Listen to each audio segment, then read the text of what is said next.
So I'm being sued by Citibank, but it's not actually Citibank. This is the actual lawsuit in my hand, which the fancy terminology for this is a complaint. But the people who are actually suing me is a company, called Calvary, SPVI LLC, and a signee of Citibank. For those who have been following me for a while, you guys know that I'm a credit nerd. I bought this book as a hobby maybe 5-7 years ago. I'm finally able to implement all the notes, all the knowledge, all the highlighting stuff that I put, everything that I have in here. I'm finally be able to put it in an actual video format, because I know a lot of people, they get the lawsuit, they get scared, they get anxious, they get stressed, they get overwhelmed. Don't get me wrong, I totally get it. But luckily for me, I'm not that kind of person. I actually get excited when something like this happens, because I'm able to advocate and use my voice, use my consumer the consumer laws that are built for me and you. I'm able to actually take action, and being able to put it in a video series to help other people, or at least guide some of you guys in the right direction, is just all I can ask for.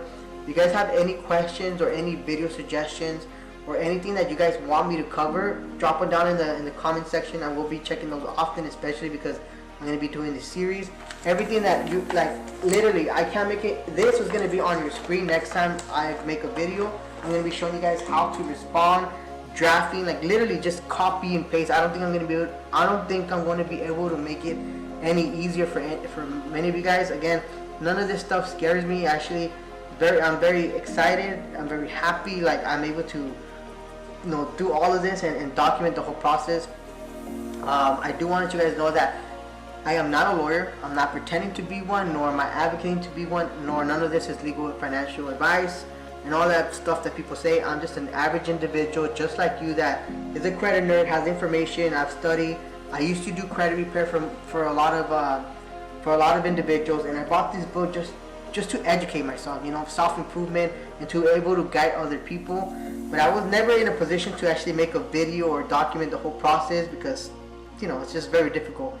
But now that I do, I'm very excited, and I can't wait to start. Well, I'm going to start recording the videos right now as soon as I end this video. I do want you to know that, again, like I mentioned, I'm not a lawyer, but one thing that I have that to my advantage, or maybe two, is that I read this book 5-7 years ago. I bought this book. I still have it with me so I can refresh myself with it. This book is written by lawyers, judges, prosecutors, Harvard attorneys. So like this is the holy grail when it comes to how to defend yourself when a debt collector sues you. The second advantage that I have is that my wife is a paralegal. She does personal injury and family law. She's been doing that for, I don't know, maybe 10 years. So she's going to be able to guide me and kind of organize all my paperwork. Like I have all the information. She's going to help me organize it and format it the way the court wants me to do it. Again, I'm in California. My court procedures or rules might be a little bit different than yours, but I promise you 96% of it, everything that I do, you're going to probably be able to implement it in your case. But other than that, stay tuned. Again, drop everything. Any questions you guys have down in the comments. I am going to be checking those, and I'm going to be creating a list on how, like, okay, which videos do people need help with. I know how to do this. This is not, but I don't know what you guys want. So if you guys can help me with that, make sure you drop it down in the comments. Like this video, share it. Keeps me motivated to know that other people are interested in this topic. And stay tuned, guys.